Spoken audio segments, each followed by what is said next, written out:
Dito, congrats guys. Yes, this is a win para sa lahat ng bading. Yes, of course. Nararamdaman natin for best ensemble. Napakasaya. Kaya namin, hindi namin expect. Hindi talaga namin expect. Sobra. Pero thankful din kami syempre to be a part of a film like this. An important film such as this na happy kami na maraming nakapanood and ang pinaglalaban din naman namin ay more visibility for films like this. So, and thankful din kami sobra kay Direk Nigel, kay Kiwi, sa lahat ng bumubuo ng open ending. Hindi kami mabubuo dahil sa wala sila. So, Isa daw sa mga top, isa daw sa malaking kita. Number one. Diba? Box Number one. office, number one box office hit ng Cinemalaya ang Open Endings. What does that mean to the community? Not just for the LGBT, but for the whole film community. It means that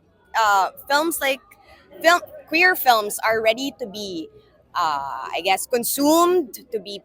People are willing to pay for it. People are willing to go to the cinemas for it.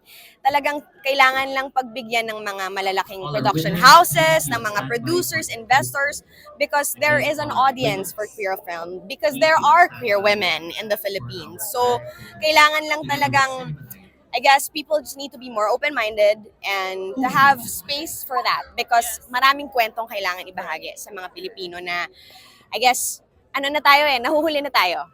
So, it's time to catch up.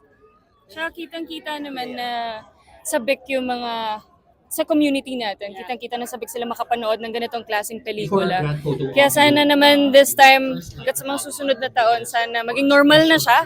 Hindi na siya bago sa pandinig natin, hindi na siya bago na first time makakapanood. Sigaw ng Bayan, commercial release na daw after sa Himalaya. Bakit hindi? Why not? Ang dami po nagsasabi na nakaka-heal daw ng inner child ng mga queer na women. So, Ano po reaction?